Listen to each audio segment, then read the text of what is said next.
Chapitre 6. Quand nous fûmes arrivés sur les frontières, j'écrivis à mon père. Ma lettre fut respectueuse, mais il y avait un fond d'amertume. Je lui savais mauvais gré d'avoir resserré mes liens en prétendant les rompre. Je lui annonçai que je ne quitterais Eleanor que lorsque, convenablement fixée, elle n'aurait plus besoin de moi. Je le suppliai de ne pas me forcer, en s'acharnant sur elle à lui rester toujours attaché. J'attendis sa réponse pour prendre une détermination sur notre établissement. « Vous avez 24 ans, me répondit-il, je n'exercerai pas contre vous une autorité qui touche à son terme et dont je n'ai jamais fait usage. Je cacherai même, autant que je le pourrai, votre étrange démarche. Je répandrai le bruit que vous êtes parti par mes ordres et pour mes affaires. Je subviendrai libéralement à vos dépenses. Vous sentirez vous-même bientôt que la vie que vous menez n'est pas celle qui vous convenait.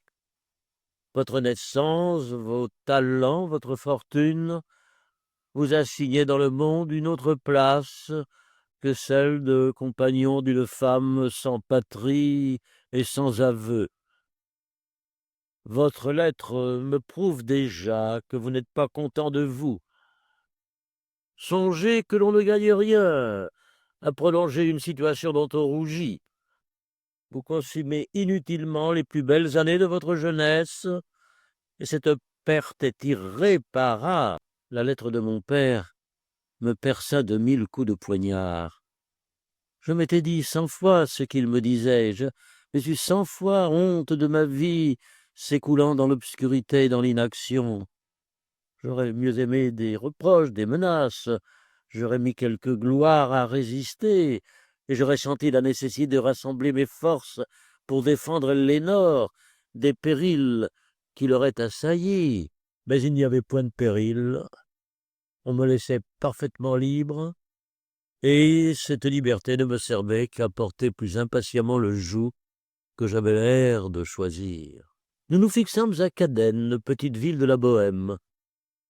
Je me répétais que puisque j'avais pris la responsabilité du sort d'Ellénore, il ne fallait pas la faire souffrir. Je parvins à me contraindre. Je renfermai dans mon sein jusqu'au moindre signe de mécontentement, et toutes les ressources de mon esprit furent employées à me créer une gaieté factice qui pût voiler ma profonde tristesse. Ce travail eut sur moi-même un effet inespéré. Nous sommes des créatures tellement mobiles que les sentiments que nous feignons, nous finissons par les éprouver. Les chagrins que je cachais, je les oubliais en partie, mais plaisanteries perpétuelles dissipaient ma propre mélancolie, et les assurances de tendresse dont j'entretenais Ellénore répandaient dans mon cœur une émotion douce qui ressemblait presque à l'amour. De temps en temps, des souvenirs importuns venaient m'assiéger. Je me livrais, quand j'étais seul, à des excès d'inquiétude. Je formais 1000 plans bizarres pour me lancer tout à coup hors de la sphère dans laquelle j'étais déplacé. Mais je repoussais ces impressions comme de mauvais rêves. Ellénore paraissait heureuse. Pouvais-je trouver son bonheur? Près de 5 mois se passèrent de la sorte. Un jour, je vis Ellénore agitée et cherchant à me taire une idée qui l'occupait. Après de longues sollicitations, elle me fit promettre que je ne commettrais point la résolution qu'elle avait prise, et m'avoua que M. de P. lui avait écrit. Son procès était gagné. Il se rappelait avec reconnaissance les services qu'elle lui avait rendus et leur liaison de 10 années. Il lui offrait la moitié de sa fortune, non pour se réunir avec elle, ce qui n'était plus possible, mais à condition qu'elle quitterait l'homme ingrat et perfide qui les avait séparés. J'ai répondu, me dit-elle, et vous devinez bien que j'ai refusé.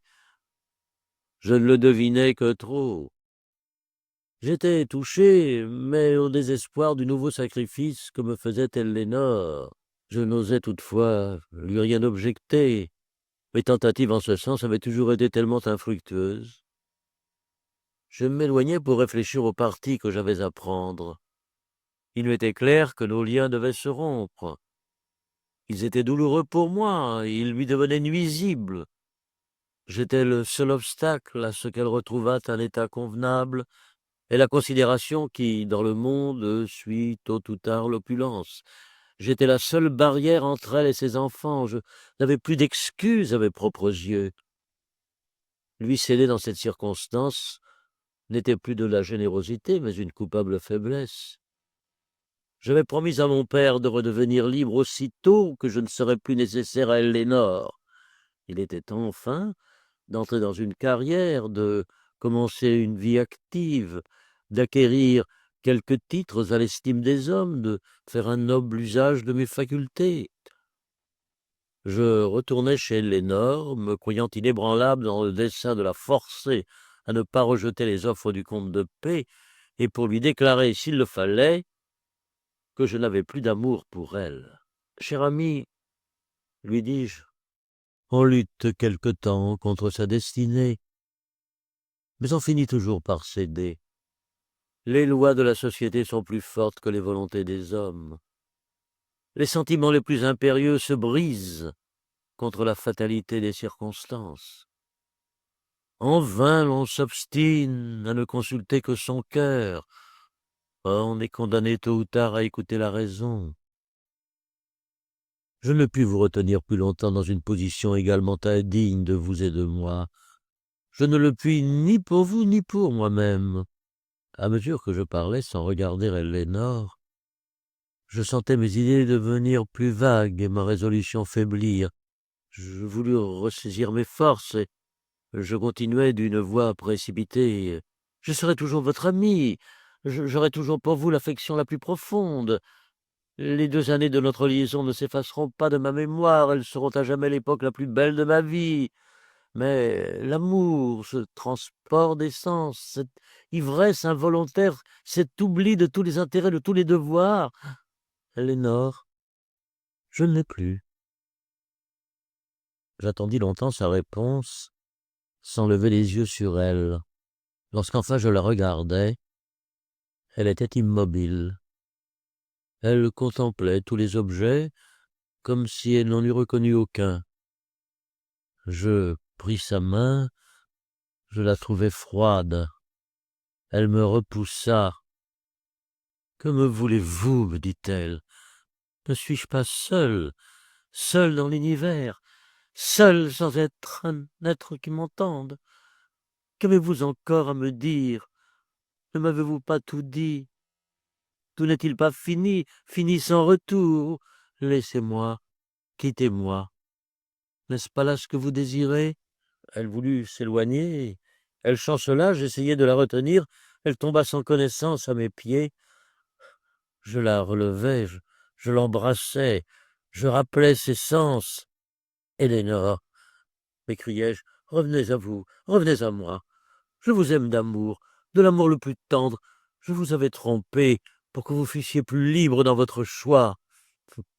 Crédulité du cœur, vous êtes inexplicable. » Ces simples paroles, démenties par tant de paroles précédentes, rendirent Ellénore à la vie, à la confiance.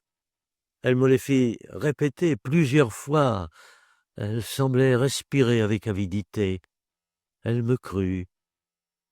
Elle s'enivra de son amour, qu'elle prenait pour le nôtre.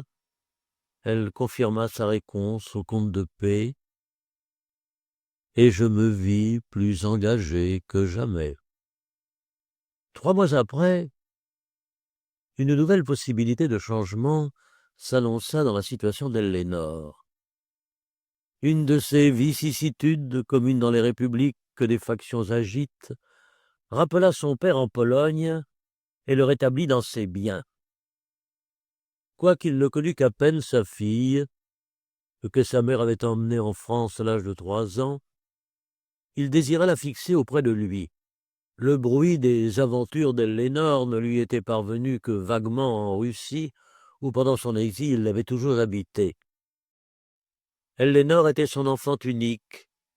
Il avait peur de l'isolement, il voulait être soigné. Il ne chercha qu'à découvrir la demeure de sa fille, et dès qu'il l'eut apprise, il l'invita vivement à venir le rejoindre. Elle ne pouvait avoir d'attachement réel pour un père qu'elle ne se souvenait pas d'avoir vu. Elle sentait néanmoins qu'il était de son devoir d'obéir. Elle assurait de la sorte à ses enfants une grande fortune, mais remontait elle-même au rang que lui avaient ravi ses malheurs et sa conduite. Mais elle me déclara positivement qu'elle n'irait en Pologne que si je l'accompagnais. Je ne le suis plus, me dit-elle, dans l'âge où l'âme s'ouvre à des impressions nouvelles. Mon père est un inconnu pour moi. Si je reste ici, d'autres l'entoureront avec empressement. Il en sera tout aussi heureux. Mes enfants auront la fortune de monsieur de P. Je sais bien que je serai généralement blâmé, je passerai pour une fille ingrate et pour une mère peu sensible, mais j'ai trop souffert. Je ne suis plus assez jeune pour que l'opinion du monde ait une grande puissance sur moi. S'il y a dans ma résolution quelque chose de dur, c'est à vous, Adolphe, que vous devez vous en prendre. Si je pouvais me faire illusion sur vous, je consentirais peut-être à une absence dont l'amertume serait diminuée par la perspective d'une réunion douce et durable. Mais vous ne demanderiez pas mieux que de me supposer à 200 lieues de vous, contente et tranquille au sein de ma famille et de l'opulence. Vous m'écririez là-dessus des lettres raisonnables que je vois d'avance. Elles déchireraient mon cœur, je ne veux pas m'y exposer. Je n'ai pas la consolation de me dire que par le sacrifice de toute ma vie, je sois parvenu à vous inspirer le sentiment que je méritais, mais enfin, vous l'avez accepté, ce sacrifice. Je souffre déjà suffisamment par l'aridité de vos manières et la sécheresse de nos rapports. Je subis ces souffrances que vous m'infligez. Je ne veux pas en braver de volontaire. Il y avait dans la voix et dans le ton de Léonore, je ne sais quoi de l'âpre, de violent, qui annonçait plutôt une détermination ferme qu'une émotion profonde ou touchante. Depuis quelque temps, elle s'irritait d'avance lorsqu'elle me demandait quelque chose, comme si je le lui avais déjà refusé. Elle disposait de mes actions, mais elle savait que mon jugement les démentait. Elle aurait voulu pénétrer dans le sanctuaire intime de ma pensée pour y briser une opposition sourde qui la révoltait contre moi. Je lui parlais de ma situation, du vœu de mon père, de mon propre désir. Je priais, je m'emportais. Ellénore fut inébranlable. Je voulus réveiller sa générosité, comme si l'amour n'était pas de tous les sentiments le plus égoïste, et par conséquent, lorsqu'il est blessé, le moins généreux. Je tâchais par un effort bizarre de l'attendrir sur le malheur que j'éprouvais en restant près d'elle. Je ne parvins qu'à l'exaspérer. Je lui promis d'aller voir en la Pologne. Mais elle ne vit dans mes promesses, sans épanchement et sans abandon, que l'impatience de la quitter. La première année de notre séjour à Cadène avait atteint son terme, sans que rien changeât dans notre situation. Quand Ellénore me trouvait sombre battu, elle s'affligeait d'abord, se blessait ensuite, et m'arrachait, par ses reproches, l'aveu de la fatigue que j'aurais voulu déguiser. De mon côté, quand Ellénore paraissait contente, je méritais de la voir jouir d'une situation qui me coûtait mon bonheur, et je la troublais dans cette courte jouissance par des insinuations qui l'éclairaient sur ce que j'éprouvais intérieurement. Nous nous attaquions donc tour à tour par des phrases indirectes, pour reculer ensuite dans des protestations générales et de vagues justifications, et pour regagner le silence. Car nous savions si bien mutuellement tout ce que nous allions nous dire, que nous nous taisions pour ne pas l'entendre. Quelquefois l'un de nous était prêt à céder, mais nous manquions le moment favorable pour nous rapprocher. Nos cœurs, défiants et blessés, ne se rencontraient plus.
Je me demandais souvent pourquoi je restais dans un état si pénible. Je me répondais que si je m'éloignais d'Ellénore, elle me suivrait et que j'aurais provoqué un nouveau sacrifice. Je me dis enfin qu'il fallait la satisfaire une dernière fois et qu'elle ne pourrait plus rien exiger quand je l'aurais replacée au milieu de sa famille. J'allais lui proposer de la suivre en Pologne quand elle reçut la nouvelle que son père était mort subitement. Il l'avait instituée son unique héritière, mais son testament était contredit par des lettres postérieures que des parents éloignés menaçaient de faire valoir. Ellénore, malgré le peu de relations qui subsistaient entre elle et son père, fut douloureusement affectée de cette mort. Elle se reprocha de l'avoir abandonnée. Bientôt, elle m'accusa de sa faute. « Vous m'avez fait manquer, me dit-elle, un devoir sacré. Maintenant, il ne s'agit que de ma fortune. Je vous l'immolerai plus facilement encore. Mais certes, je n'irai pas seul dans un pays où je n'ai que des ennemis à rencontrer. Je n'ai voulu, lui répondis-je, vous faire manquer aucun devoir. J'aurais désiré, je l'avoue, que vous daignassiez réfléchir que moi aussi je trouvais pénible de masquer au mien. Je n'ai pu obtenir de vous cette justice. Je me rends, Ellénore. Votre intérêt l'emporte sur toute autre considération.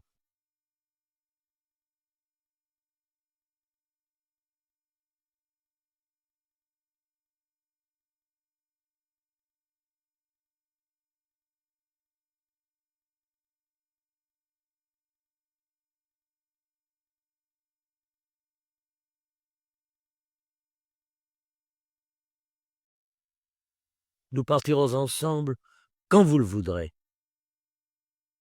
Nous nous mîmes effectivement en route.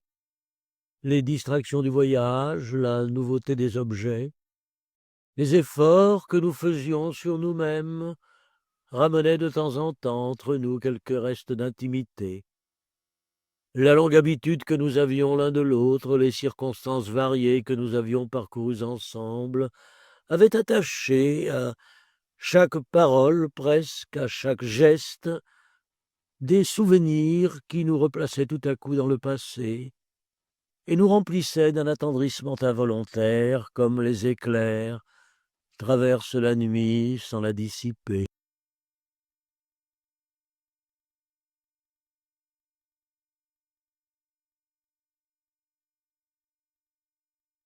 Nous vivions, pour ainsi dire, d'une espèce de mémoire du cœur, assez puissante pour que l'idée de nous séparer nous fût douloureuse, trop faible pour que nous trouvassions du bonheur à être unis.